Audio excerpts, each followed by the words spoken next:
It's time for Q&A. Dr. Pip Campbell will answer questions about her presentation, STEM Learning Within Family, Activities and Routines. Dr. Tracy West, moderator. Pip, we wanted to thank you for that really informative session. STEMI gets a lot of questions about what STEM can look like for infants and for toddlers. So it was great to see those examples of how the routine can be used to facilitate learning both for children, really young children with and without disabilities. So everyone, we will be moderating Q&A, and it's a good chance to be able to ask the expert here. And Pip, while we're waiting for some questions to come in, I was making some notes during your presentation, and I had a question for you. We often hear that people wonder how to really connect IFSP goals and IEP goals to STEM learning. Say if a child had a physical disability or a language goal, how could you connect that to STEM? So in early intervention, I think that the recommended practice anyway for early intervention nationally across the country is for people to be working within the context of activities and routines. So sometimes this emphasis is more related to the kinds of relationships that providers have with families, and maybe not so much related to the specific intervention that providers are doing. In many IFSPs that I look at, the IFSP goals are most often developmentally focused. So they might be things like increased fine motor skills or increased pincher grasp, or they might be something like pay more attention to something or say particular words or whatever. But they're likely to have a developmental focus out of the basic developmental domains that we all know. So what providers have to do is they have to think about the activity and the routine, and there's many, many ways to focus on a particular activity and routine. It could be one that the parent selects, it could be, but not one that's a problem. One that the parent selects that's going well. So, for example, if you take an activity like getting out of the house, that's probably an activity where you don't want to be embedding 27 things in trying to get out of the house, right? You want to get out of the house.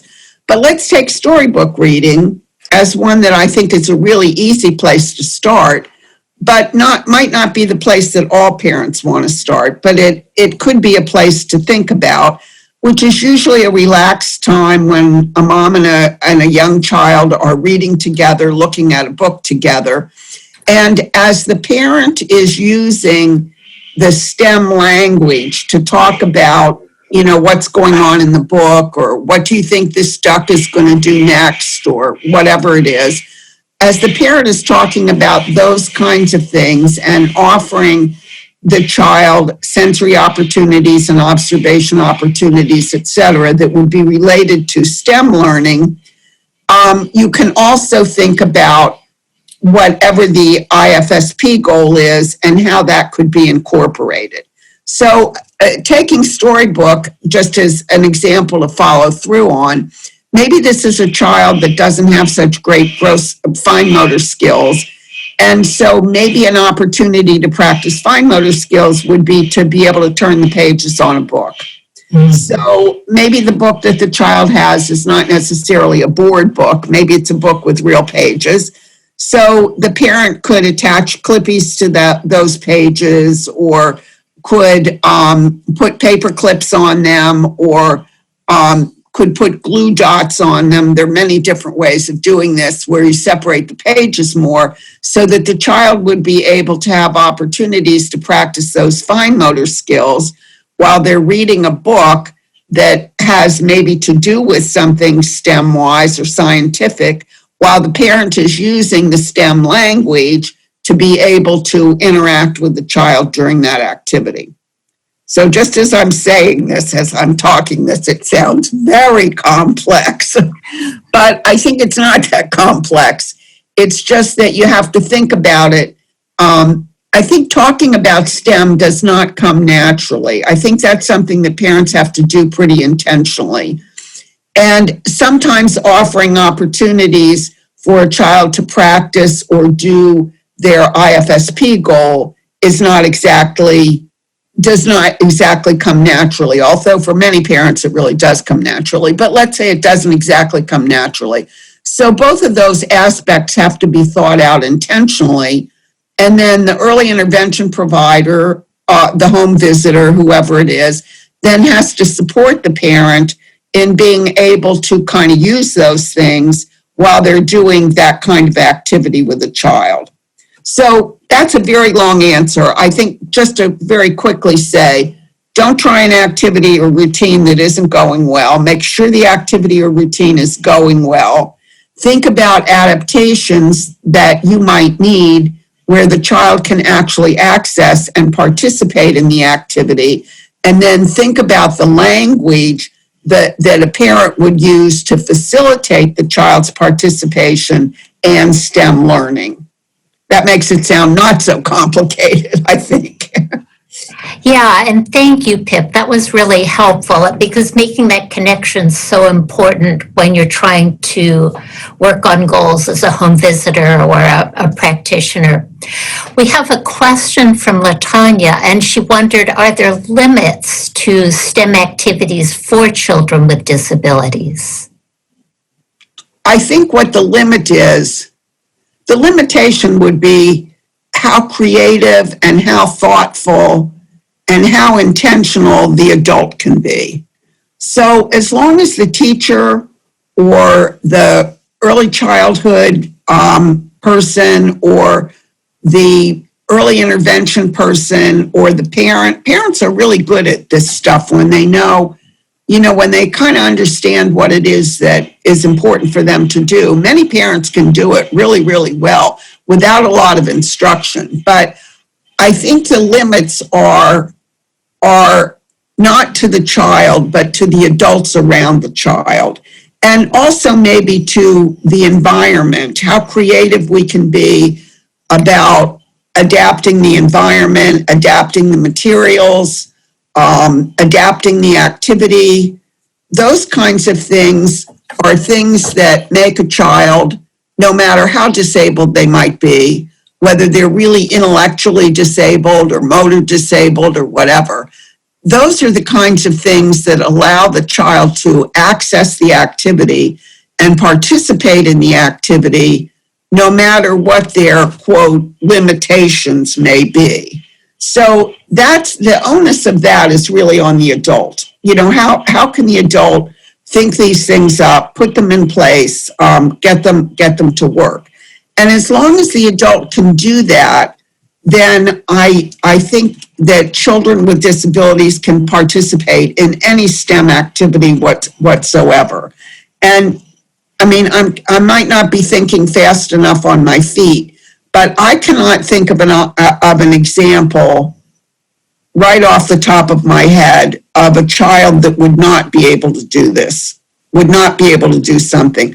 At a bottom line, even if a child has significant intellectual disability, let's say, even if a child has significant intellectual disability, there are still things that they can do. They can still participate in a sensory way. They can still participate by observing. The parent can set up some activities or some ways in which the child would be able to do some of the other things like problem solve, etc. So I think that's really important. We have to think about all children can do everything as long as the adults can do it, right? As long as the adults are creative enough and smart enough and can figure out these go-arounds, because that's really what it's all about, using go-arounds, adaptations, etc., for the child to be able to access and participate. Yes, thank you. That's really helpful. Thinking about it really does come back to us, the adults, to use that creativity and figure out the adaptations that individualize there. So I just want to say one more thing about that. And then And that has to do with expectations. If adults have expectations that children can't do these things, then that's a huge limitation right there, because then adults don't make opportunities available. And parents can always, and early intervention people, any adult who's around a child can always talk it, right? They can always talk the language, they can always use the STEM language. And maybe over time, the child is able to understand some of that language because it's been used so frequently with them. Right, thank you, Pip. And we have another question that's come in. It says, you've mentioned infants and toddlers could learn STEM concepts in natural settings. If so, how do you conceptualize differently between science concepts and STEM concepts, or maybe science versus STEM activities? But kind of getting that broader STEM versus science, I think. So I think one of the ways I think of doing that is by thinking of these cross-cutting concepts. So earlier, maybe some of you were in Daryl's presentation, and he showed and talked a lot about cross-cutting concepts, which are also, you can also find some of that referenced on the 0 to 3 website and in a variety of other locations.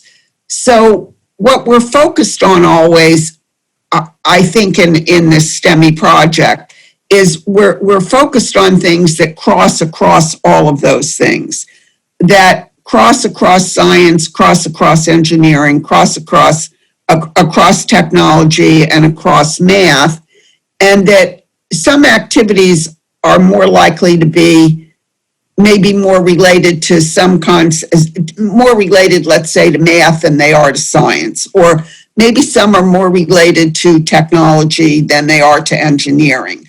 But there's certain concepts that go across all those activities, and those have been these cross-cutting concepts that we have focused on a lot within what's been done so far in STEMI. This presentation, as I said before, that Daryl Greenberg did, really talks about this quite a lot and describes it quite a lot. So that could be something that you could watch his presentation, or go to 0 to 3 and read some of the articles that are on the 0 to 3 resources, 0to3.org, resources where this is discussed in more detail. Great, thank you, Pip. And I have to share that Peggy put in, she really loved that idea that all children can do it as long as the adults are smart enough and creative enough. A good way for all of us to think of it. We have a question from Ms. Eva, and she wondered if you have a form that lists different STEM vocabulary that's good to use when you're with infants and toddlers as you're starting out. I do not have that form, but I'm sure I could find that form somewhere. That's actually a good idea. I hadn't even thought about that, but that probably would be a very helpful thing for people to be able to just think about those things more concretely.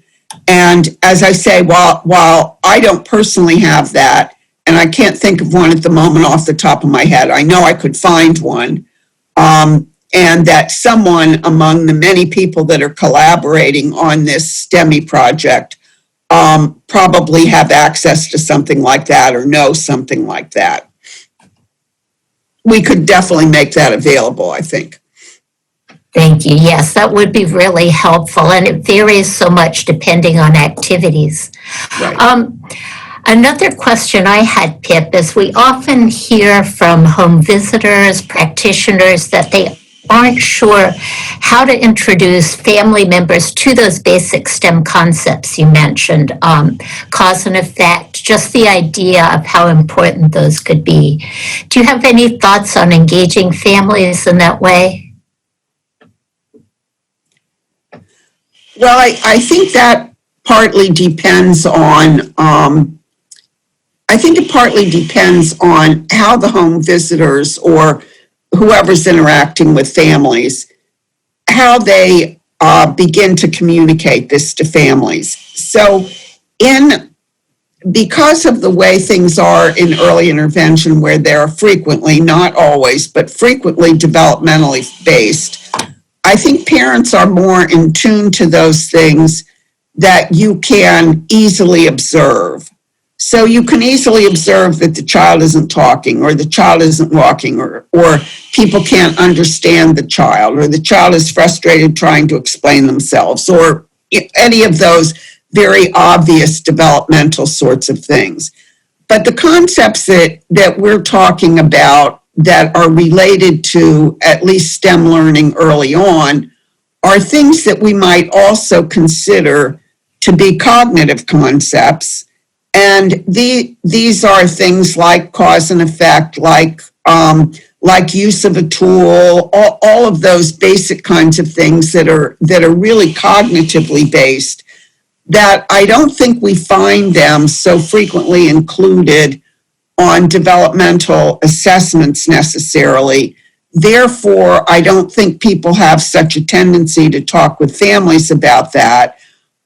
Or do families have necessarily a natural tendency to observe that? I mean, I think it would be hard to observe that your child doesn't understand cause and effect unless somebody showed that to you. So maybe what early intervention and home visitors and people that are dealing with families need to think about is how can they communicate, how can they show families some of these basic concepts, like cause and effect would be a good one to start with. And how can they give families examples of cause and effect and examples of things that they could observe their children do or not do, to be able to kind of identify sort of what's the child's understanding of cause and effect. That might be a place to start, because unless you set up, unless you're really a good observer and you know what you're looking for. So I don't think a lot of people are looking for cause and effect. Maybe I'm wrong, and maybe I, sell this down the river too much, but that's, I think, what we first have to do, is to teach people how to look for it, and then to think about what it is that children need to know or need to demonstrate in order to be able to show their learning of STEM things. Yes, great. That really does help introduce that and the importance of it. And remember, everyone, type in your questions and answers into Q&A. And Pip, I had one more I wanted to ask about. When you talked about individualizing and how important it was to adapt for make adaptations for children, do you have resources you'd recommend for people who are looking for ideas?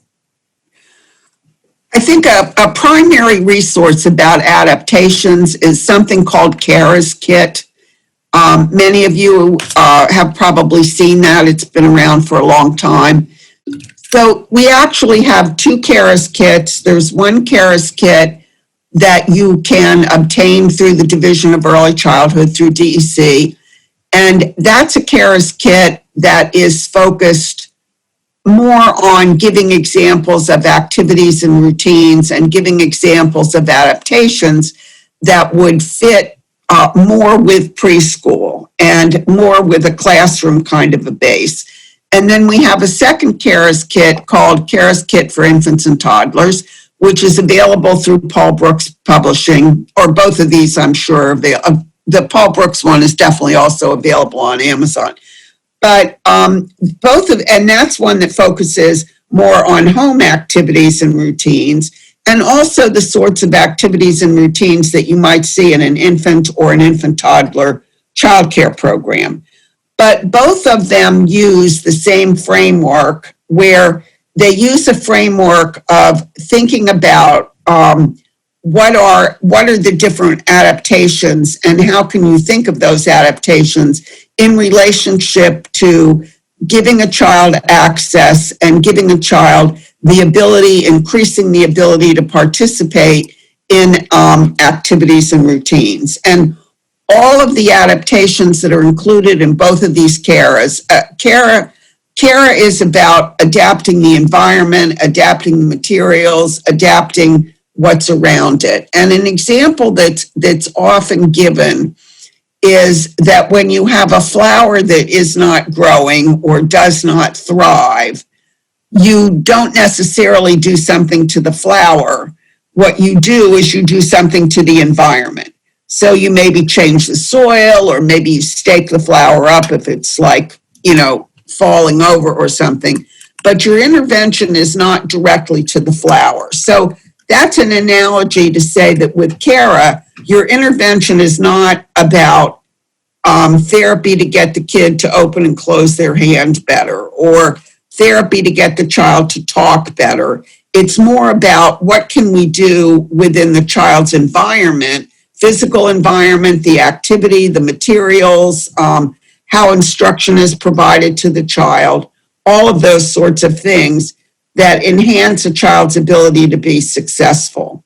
So those are two examples that are available. And there are other books that are more focused on curriculum and more focused on preschool that also include a lot in them about adaptations and adapting the curriculum, adapting the environment, the preschool environment. And those are very helpful, I think, also in looking at what that is. So maybe in your handouts, we'll also put the CARA adaptation chart, what we call the adaptation hierarchy, which starts with adapting the environment and goes all the way down to thinking about how the child is receiving instructions, thinking about how the child is communicating, what adaptations would be necessary for that, thinking about how you adapt the materials, what can you do to the activity itself to make it more successful. And that would be at least show you the framework. And the books are good references. I think people really like them. Yeah, I agree. And Pip, if we could post that part, the framework from Kara's kit, that would be so helpful because it's very down to earth, very clear, and gives people those steps they need to start thinking about how to adapt for individual children. Yes, we could certainly do that. That would be great. So any other questions? I see people are already looking in for the handouts. And Pip, any closing remarks, any advice for really thinking about STEM with babies? I know that's always mystifying for people. I think it is mystifying, but I also think that the most interesting thing is that babies are doing it anyway. We just don't call it that, right? Babies are already taking a bath and splashing in water, and babies are already out in their baby pool dumping things, and babies are dumping water, and babies are already, if you let them crawl around in the yard, they're already, digging in dirt and eating grass, and, they're already experimenting and exploring and trying to figure out what goes on. We just, I think, as adults have not necessarily identified that as being related to concepts of science or engineering or math or technology. I don't think people as a whole would think that when the child throws their spoon over the edge of the high chair, which anyone who's ever worked in infants and who has had their own infant or toddler infant has seen a baby throw spoons over the edge of a high chair. But I don't think people would say, oh, that child is learning cause and effect. Mm-hmm. That child is learning when I throw the spoon over, it makes a noise, it disappears. I don't think people are really thinking about it that way. They're just thinking about the child throwing, putting the spoon over the edge of the tray. So, but there's a very good example of STEM learning It's just that the adult doesn't exactly identify it that way. So I think the first thing is that with babies is that we have to think about, A, they're doing it anyway, and B, we need to identify those things that we can observe where they are doing it, so we can put the STEM language on top of it, so we can narrate it, we can talk it through, we can say, oh, that spoon went over the edge of the tray, or you threw that spoon on the floor and it made a noise, so that we can begin to highlight for babies what it is that these scientific and other kinds of concepts are that are related, that make this STEM, that make everyday activities and routines actually a STEM curriculum. Great. Thank you, Pip. And you're right. That goes back to what you were saying earlier about that intentionality, knowing what it is you're trying to facilitate and then being able to build on that. There's a comment in chat from someone who says they share about cause and effect with parents so that they don't get as frustrated when a child keeps throwing that spoon down over and Good over idea. again. Very good idea. Exactly. And a number of you are asking about the handouts and about accessing the session, and the session will be recorded and posted online. And if you've had trouble getting the handouts, we'll find a way to make sure that you have the link so that you can access all of those. And we'll upload the framework from the document from CareKits as well. So Pip, thank you very much. We really appreciate you taking the time to be here and sharing your expertise with us. Well, thank you. It was a pleasure to be here with you. And with all of you, join us at STEMIEFest, back at STEMIEFest today and for the next 3 days. Thank you all for being here.